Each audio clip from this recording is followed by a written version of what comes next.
Good morning student, निर्मल TT की online classes में मैं अंजू भारद्वाज आपका हार्दिक अभिनंदन करती हूँ। बच्चों, आज हम विश्लेषण एवं संश्लेषण विधियाँ इसके बारे में अध्ययन करेंगे। उससे पहले हमने आपको कल आगमन एवं निगमन विधियाँ उनके बारे में संपूर्ण जानकारी प्रदान की। आगमन विधि किसे कहते हैं और निगमन विधि किसे कहते हैं। आगमन विधि उदाहरण से नियम की ओर होती है। पहले बच्चों का उदाहरण दिया जाता है, उसके बाद उसको फॉर्मूला फिट किया जाता है। आगमन विधि में बालक क्या होता है, क्रियाशील होता है, स्वयं खोज करने की प्रवृत्ति होती है। बालक में तर्क शक्ति, मानसिक शक्ति और निर्णय लेने के निष्कर्ष में बालक पहुंच जाता है। उसकी मानसिक शक्ति का इसमें विकास होता है। आगमन जो विधि होती है वो मनोवैज्ञानिक विधि है, अर्थात बालक के अनुसार उसमें स्टेप बाय स्टेप सारी चीज़ों को फॉलो किया जाता है। उदाहरण के बाद उसमें निरीक्षण करना, जो उदाहरण देते हैं फिर शिक्षक द्वारा उसका निरीक्षण, अर्थात छात्र भी स्वयं कर सकता है। उदाहरण देकर स्वयं का निरीक्षण करना, फिर उसका नियम लगाना, नियम के बाद उसका परीक्षण करना कि मेरा जो क्वेश्चन है वो सही हुआ या नहीं हुआ। बालक में इसमें वैज्ञानिक दृष्टिकोण क्या हो जाता है, विकसित होता है। और आगमन जो विधि है वो छोटी क्लास में अर्थात प्राथमिक कक्षाओं के बालक के लिए उपयोगी है। ये बड़ी कक्षाओं के बालक के लिए उपयोगी नहीं है। कौन सी? आगमन विधि। ये इस आगमन विधि के बारे में इसमें ये गणित शिक्षण में उपयुक्त है। उसके गणित के अलावा ये जितनी भी हमारी लैंग्वेज है उनमें हिंदी, संस्कृत और अंग्रेजी तीनों के लिए भी ये उपयुक्त मानी गई है। उनकी जो ग्रामर होती है, ग्रामेटिकल में आगमन और निगमन विधियों को सर्वश्रेष्ठ विधि के रूप में बताया गया है। उसी प्रकार निगमन विधि को हमने बताया, ये आगमन के बिल्कुल विपरीत होती है। इसमें बालक को पहले क्या सूत्र बताया जाता है, सूत्र के द्वारा बालक स्वयं उसको हल कर लेता है। इसमें बालक की मानसिक शक्तियों का विकास नहीं होकर स्मरण शक्ति, स्मृति पर केंद्रित होती है। कौन सी? निगमन विधि। इसमें बालक को रटने की आदत पड़ जाती है। यह अमनोवैज्ञानिक होती है। इधर ये छात्र केंद्रित होती है, कौन सी? आगमन विधि। और निगमन विधि होती है शिक्षक केंद्रित, क्योंकि उसमें बालक क्या होता है, गौण, बालक स्वयं ने करके दूसरों पर आश्रित रहता है। निगमन विधि में, निगमन विधि के आपको मैंने कुछ दोष भी बताए, कुछ लिमिट्स भी बताई, और उसी प्रकार से आपको दोनों का तुलनात्मक अध्ययन भी कराया गया। कौन सी विधि में? आगमन और निगमन विधि के द्वारा। तो वो विधियाँ हमारी कंप्लीट हो गई है।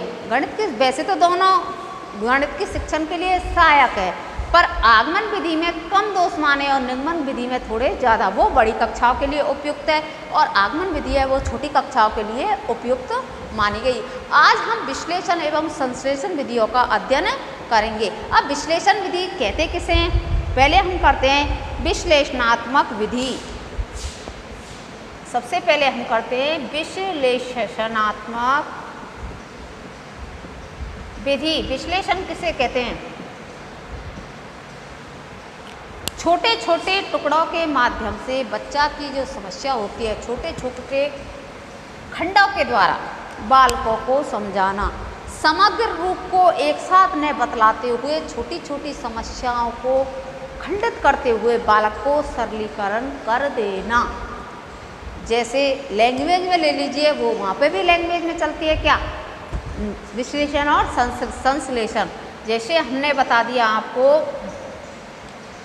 इसमें विद्यालय, ये तो क्या हो गई, ये सब विश्लेषण नहीं है, ये पूरा संश्लेषण के रूप में आ जाएगा। अब हमें इसमें विद्यालय में ये विद्यालय बना कैसे, इसको नहीं बताते हुए बालक क्या हो गया, समस्या क्रिएट होगी, बालक के कुछ समझ में नहीं आया, अब क्या करें। तो बालक को ये नहीं बताते हुए बालक को खंडों के रूप में बताना, छोटे छोटे पदों के द्वारा शिक्षण कराना, वही क्या हो जाएगी, विश्लेषण विधि के अंतर्गत कही जाती है। गणित के अध्यापकों का प्रश्न का विच्छेदन कर छात्रों के सम्मुख विच्छेदित करवाना, अर्थात विच्छेदन करवाना। हम यहाँ लैंग्वेज नहीं पढ़ रहे, हम इस किस में पढ़ रहे हैं इसको, मैथमेटिक्स के शिक्षण में। तो गणित के जो शिक्षक होते हैं, गणित के जो गुरुजी होते हैं, उनको प्रश्नों का विच्छेदन करना, अर्थात बालकों से विच्छेदन करना, स्वयं करना, फिर बालकों से भी विच्छेदन करवाना। समस्या, बड़ी समस्या को खंड खंडों में विच्छेदन के द्वारा सरलीकृत करना ही विश्लेषण विधि के अंतर्गत आता है। यह विधि वास्तव में यह विधि एक खोज करने वाली विधि है जिसमें बालक स्वयं एक अन्वेषक के रूप में कार्य करता है। अन्वेषक, अन्वेषक यानी खोज करना, वो भी कैसे, गहनता से, किस प्रकार से आया ये अनुसंधान, अभी बताया ना आगमन विधि किसका मार्ग है, अनुसंधान का, वो उसी प्रकार से ये खोज करना, खोज करने के रूप में आ जाएगी कौन सी, विश्लेषणात्मक विधि। इसके अंतर्गत बालक क्या करता है, खोज की प्रवृत्ति का विकास हो जाता है। कौन सी विधि में, विश्लेषणात्मक विधि के अंतर्गत। इसमें यह मनोवैज्ञानिक दृष्टिकोण पर आधारित है जिससे मानसिक शक्तियों का विकास होता है। मनोवैज्ञानिक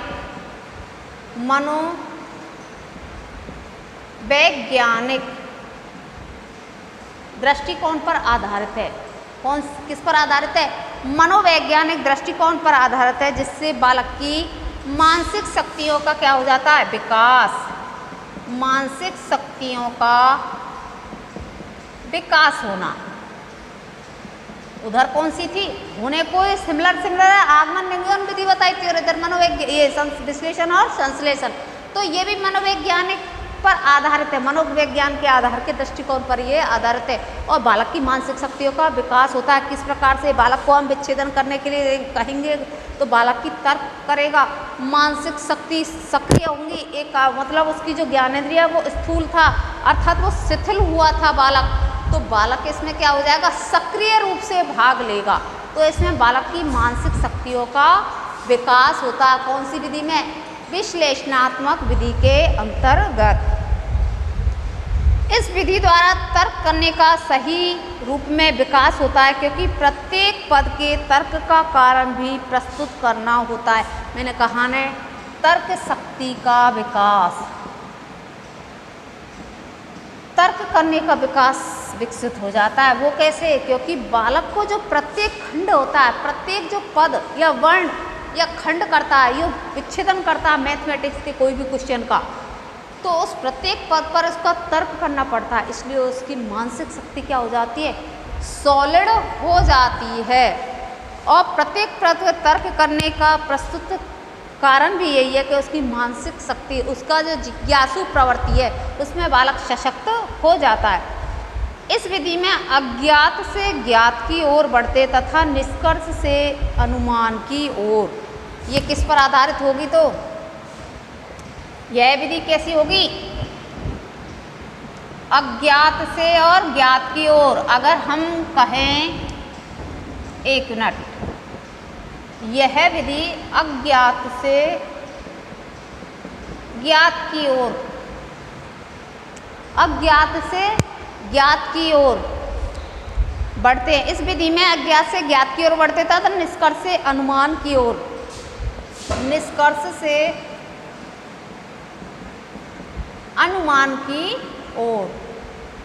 तो अगर जैसे आप तैयारी करते हो या कंपटीशन की कोई भी तैयारी करते हो तो उसमें आता है आपको संश्लेषण विधि के अंतर्गत अज्ञात से ज्ञात की ओर जो पद है, एक तो डायरेक्ट क्वेश्चन आता है आपका, संश्लेषित विधि होती है खंड खंडों को एकत्रित करना, या एकत्रित जो पद है उसको खंड खंड करना, या फिर आता है आपको अज्ञात से ज्ञात की ओर, ज्ञात से अज्ञात की ओर। तो ये निगमन विधि के अंतर्गत भी आता है क्या, अज्ञात से ज्ञात की ओर और निष्कर्ष से अनुमान की ओर।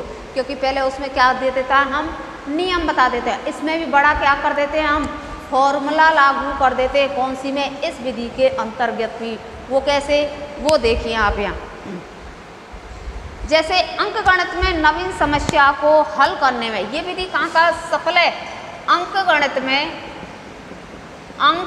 में नवीन जो समस्या, नई नई जो समस्या आती हैं उनको सॉल्व करने के लिए, नवीन समस्या को हल करने के लिए, नई नई जो समस्या आती हैं उनको हल करने के लिए, बीजगणित में समीकरण संबंधी प्रश्नों को हल करने के लिए, बीजगणित में समीकरण संबंधी समीकरण संबंधी प्रश्नों को हल करना, समीकरण संबंधी प्रश्नों को हल करना। और तीसरा इसमें बताया है रेखा गणित में किसी सामान्य को हल करना, रेखा गणित में भी हल करना। तो इसमें बताया गया है अंक गणित में नवीन समस्या को हल करना। तो अंक गणित में जो नवीन समस्या हल करते तो पहले इसमें क्या कर देते, फॉर्मूला दे देते। तो अज्ञात होता है फॉर्मूला, फिर उसको हम ज्ञात की ओर उसके बारे में जाना ये विश्लेषण विधि में। और एक क्वेश्चन ऐसे भी आता है इसमें, अगर कंप्यूटर तैयारी करते हो तो जो विश्लेषणात्मक जो विधि होती है वो आगमन और निगमन विधि में किसके समानार्थक है। तो विश्लेषणात्मक जो विधि है वो आगमन के समानार्थक है या निगमन के। तो उनमें चारों ऑप्शन आ जाते हैं, आगमन निगमन, एक भी आता है निगमन, एक में आता है आगमन, एक में आता है उपयुक्त सभी। तो ये किसके समलर है, किसके, निगमन विधि के। तो इसमें तीन तरह से क्वेश्चन बनता है आपका, ये तो है सिमिलर तो है निगमन के, ठीक है। और एक इनके पद के अनुसार आता है अज्ञात से ज्ञात की ओर, और दूसरा आता है निष्कर्ष से अनुमान की ओर। उसी प्रकार से उसमें आता है किसमें, निगमन विधि में अज्ञात से ज्ञात की ओर और सूक्ष्म से स्थूल की ओर। तो निष्कर्ष को लो, सूक्ष्म कह लो, अनुमान कह लो, बात बराबर है उसके अनुसार। इसमें निष्कर्ष, तो इसमें एक उदाहरण के द्वारा आपको समझाते हैं कि अज्ञात है वो ज्ञात किस प्रकार से होता है, और निष्कर्ष जो पहले ही निकल चुका है वो अनुमान कहाँ तक संबंधित होता है। जैसे अंक गणित में नवीन समस्या का हल करना और बीज गणित में समीकरण संबंधी प्रश्नों का हल करना। इसमें एक उदाहरण बताया है, एक आयत की लंबाई 20 मीटर है। क्वेश्चनों के अनुसार इसमें बताते हैं आपके क्यों मैथमेटिक्स में पढ़ा रहे हैं, तो इसलिए मैथमेटिक्स का ही क्वेश्चन हल करके जो ये विश्लेषण विधि है उसको खंडों के द्वारा किस प्रकार से हम विश्लेषित कर सकते हैं। तो इसमें बताया एक उदाहरण, एक आयत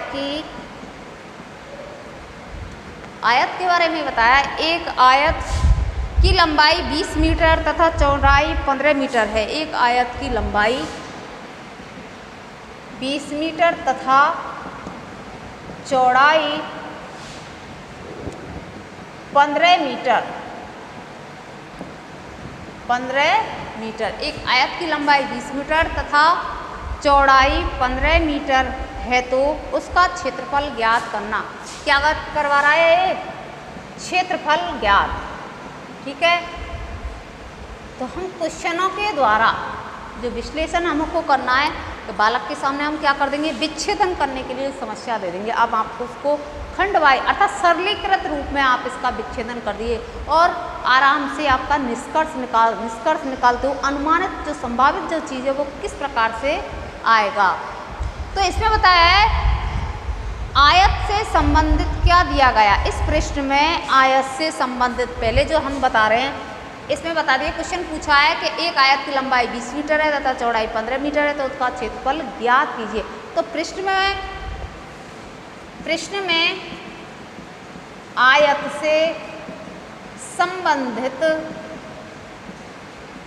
क्या पूछा है, ठीक है, ये आपको एक क्वेश्चन बता दिया। अब आपको खंडों के द्वारा अर्थात छोटे छोटे खंडों के द्वारा इस समस्या को क्या करना है, हल करना है कि इस आयत से संबंधित क्या दिया गया है या क्या पूछा है। तो इसमें आयत की लंबाई तथा चौड़ाई का क्षेत्रफल, बालक क्या करेगा, इसमें छोटे छोटे आयत की लंबाई प्लस चौड़ाई, किसको पूछा है, लंबाई चौड़ाई का क्षेत्रफल ज्ञात करने के लिए कहा है। तो छोटे छोटे पद हुए ना, पदों के द्वारा अर्थात खंड के द्वारा विश्लेषणात्मक बड़ा जो पूछा है, इसमें आयत के संबंधित क्या पूछा गया है, तो उसमें छोटे छोटे जो पद हैं उनके द्वारा इसको विश्लेषित किया जाना। तो क्या पूछा गया है, आयत की लंबाई चौड़ाई का क्षेत्रफल ज्ञात करना। ये क्या हो गया, विश्लेषणात्मक अध्ययन। दूसरा संभावित हल हो गया, क्योंकि संभावित निष्कर्ष से ये तो निष्कर्ष है, आयत से संबंध, आयत तो है, ये आयत के बारे में पूछ रहा तो निष्कर्ष पहले निकाल चुका, अज्ञात है ये, तो निष्कर्ष से संभावित जो हल, क्या हल निकालेंगे हम, छोटे छोटे से अनुमान क्या लगाएंगे, निष्कर्ष से अनुमान ये लगाएंगे कि इसमें जो क्वेश्चन दिया गया है उसमें आयत की लंबाई और चौड़ाई का क्षेत्रफल ज्ञात करवा रहा है, तो छोटे छोटे पदों के द्वारा विश्लेषण करना। दूसरा जो क्वेश्चन और बताती हूँ, प्रश्न में क्या ज्ञात करना है। प्रश्न जो पूछा है इसमें प्रश्न में क्या ज्ञात क्या करना है ये पूछा है इसमें। तो क्या पूछा है इसमें, आयत का क्षेत्रफल। तो ये छोटा सा ही हो गया ना, आयत का क्षेत्रफल। क्या पूछा है इसमें, आयत का क्षेत्रफल। आयत का क्षेत्रफल पूछा और इसमें हमने क्या किया, इसका विश्लेषण ही तो किया है। आयत का लंबाई और चौड़ाई, उसका क्षेत्रफल पूछा है। अगला जो इसमें क्वेश्चन पूछा है वो है क्षेत्रफल ज्ञात करने के लिए क्या करेंगे आप। क्षेत्रफल के लिए क्या करेंगे, लंबाई और चौड़ाई को मल्टीप्लाई कर देंगे, लंबाई गुना चौड़ाई को गुना करेंगे। तो ये भी इसका एक डिवाइडेशन हो गया, ये भी इसका क्या हो गया, CD बाई CD। मतलब इसको हम विश्लेषित करते हुए जाना, संभावित हल तक पहुंचना। अज्ञात है आयत से संबंधित, तो फिर संभावना क्या हो गई, इसकी आयत के बारे में पूछना। मतलब जो भी आपका जो क्वेश्चन विच्छेदन करना है उसमें से छोटे छोटे खंडों के द्वारा सरलीकरण करना, विच्छेदन करना, यही क्या है, विश्लेषणात्मक विधि के अंतर्गत आता है। अब विश्लेषणात्मक विधि के कुछ गुण भी बताए गए हैं। अब इसके गुणों के बारे में देखिए, क्या गुण।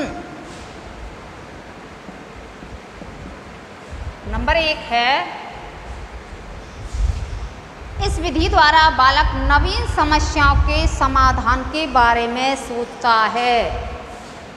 नवीन समस्याओं के बारे में सोचना। नवीन जो समस्या आती है बालक के सामने के आयत के बारे में क्या पूछ रहा है, तो नवीन क्या हो गई, नई समस्या हो गई, बालक के सामने क्रिएट हो गई, उसके बारे में सोचना। अर्थात मानसिक जो शक्ति है उसका विकास। मानसिक शक्ति के लिए क्या होती है, उत्प्रेरणा देती है। नवीन समस्याओं के बारे में सोचना, ये इसका क्या हो जाएगा, एक गुण हो जाएगा कि बालक अब किस प्रकार से मैं इसको हल करूं, अर्थात छोटे छोटे खंडों के माध्यम समस्या का समाधान करना।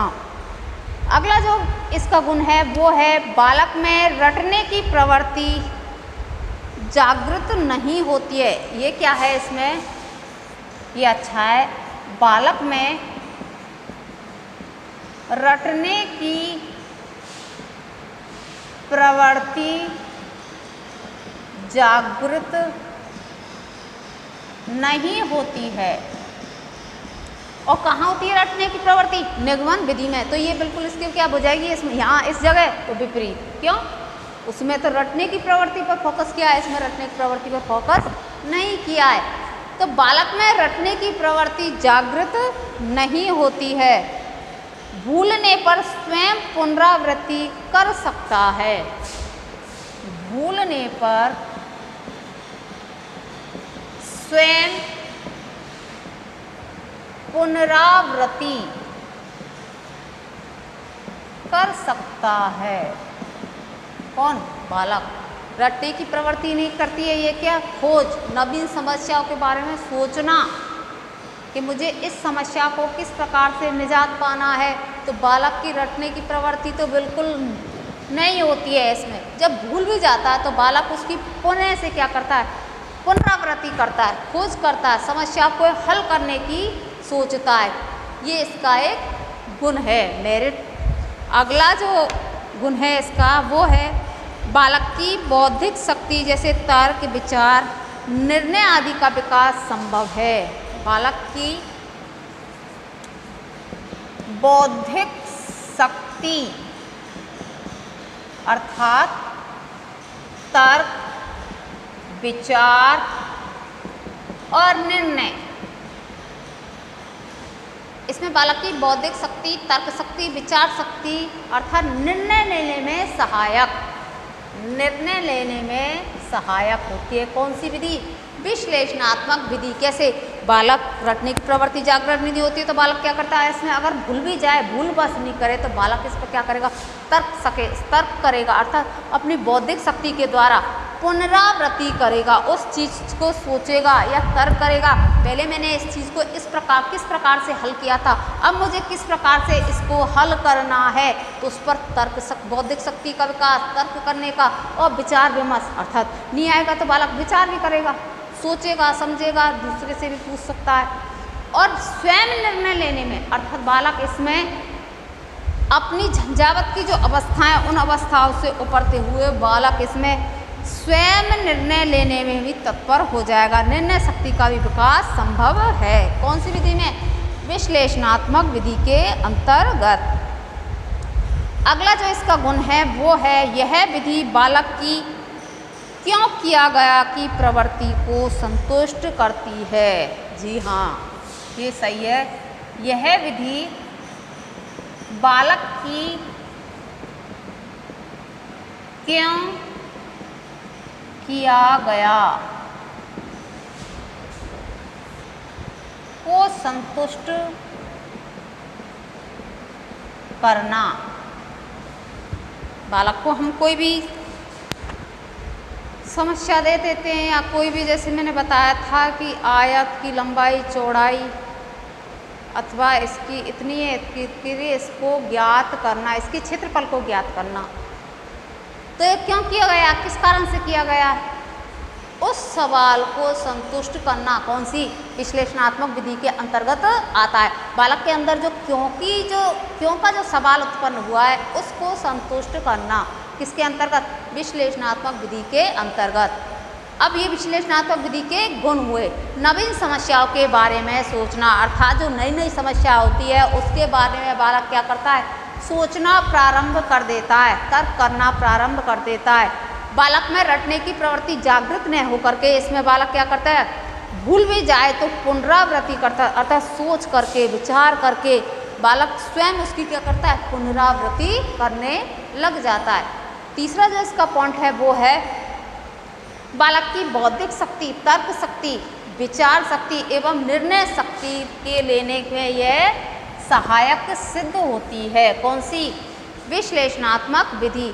इसके बाद आएगा इसमें बालक की क्यों किया गया अर्थात जो ये समस्या उत्पन्न हुई उस क्यों को संतुष्ट करना। आयत का जैसे क्षेत्रफल हमें ज्ञात करना है तो क्यों करना है, उसके छोटे छोटे पदों के द्वारा उसको संतुष्ट करवाना, विश्लेषित करते जाना। ये क्या हो गई आपके विश्लेषणात्मक विधि के गुण। अब गुण हैं तो इसके अंतर्गत दोष भी आएंगे। अब आपको दोषों के बारे में अध्ययन करवाते हैं।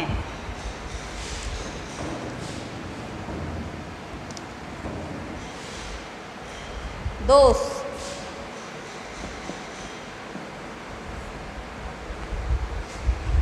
इसका है यह विधि समस्या के समाधान में अधिक समय लेती है। यह विधि समस्या के समाधान में अधिक समय लेना, अधिक समय लेती है। कौन सी विधि, विश्लेषणात्मक विधि। समस्या जो क्रिएट हो जाती है उसमें ये नहीं होती है तुरंत उस समस्या को अर्थात खंड खंड के द्वारा स्टेप बाय स्टेप इस विधि को हम हल करवाते जाते हैं या बच्चा स्वयं करने लग जाता है, खोज करता है। मनोवैज्ञानिक दृष्टिकोण पर आधारित है तो बालक स्वयं करता है इस पर, किस पर, विश्लेषणात्मक विधि के अंतर्गत। तो इसमें समय तो अधिक लेना होता ही है। क्यों, क्योंकि इसमें छोटे छोटे खंडों के द्वारा बालक उसको एकाग्रचित कर लेता है अर्थात एकात्रित कर लेता है। तो यह इसका दोष है, समस्या के समाधान में यह अधिक समय लेना। दूसरा है वो है बालक को तर्क अधिक करने पड़ते हैं। बालक को अधिक तर्क करना पड़ता है। कोई भी समस्या होगी, ये क्यों हुआ, अभी बताया ने, क्यों को संतुष्ट करना, तो तर्क ही तो हुआ, किस प्रकार से हुआ, क्यों करना चाहिए हमें, आयत का क्षेत्रफल है तो ये क्यों है, लंबाई और चौड़ाई इसकी कितनी है, इसको किस प्रकार से हल करेंगे। तो बालक जब जब जिन जिन स्टेपों को करेगा उसमें तर्क को करना अधिक होता है। ये भी इसकी क्या है, एक दोष है, बालक को तर्क करना अधिक पड़ता है। अगला जो इसका दोष है, छोटी कक्षाओं में अधिक उपयोगी नहीं होती है। छोटी कक्षाओं में अधिक उपयोगी ना होना, कक्षाओं में अधिक उपयोगी ना होना। कैसे, आप बालक को डायरेक्ट सीधा एक आयत का क्षेत्रफल ज्ञात करवा रहे हो, क्या छोटी कक्षा के बालक उस क्षेत्रफल को ज्ञात कर पाएंगे, नहीं कर पाएंगे। अगर आप उसको उदाहरण के द्वारा आगमन विधि अपनाते हो तो वहाँ ये विधि, ये दोष नहीं होगा। ये होगा बड़ी कक्षाओं के लिए। बड़ी कक्षाओं में आप डायरेक्ट सीधा फॉर्मूला दीजिए, बालक उस फॉर्मूले के अनुसार उस विधि को कर देते हैं। तो ये छोटी जो प्राथमिक कक्षाएं पूर्व प्राथमिक और प्राथमिक बालकों के लिए नहीं है, ये उच्च माध्यमिक एवं माध्यमिक बालकों के लिए उपयोगी है। कौन सी, विश्लेषणात्मक विधि। और यही इसका दोष है कि ये छोटी कक्षाओं के लिए उपयोगी ना होना। अगला जो इसका दोष है वो है प्रत्येक समस्या का समाधान संभव नहीं होना। प्रत्येक समस्या का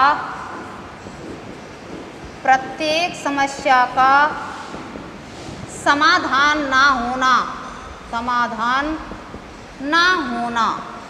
जी हाँ, जो भी समस्या उसका समाधान, सारी समस्या एक जैसी थोड़ी होंगी।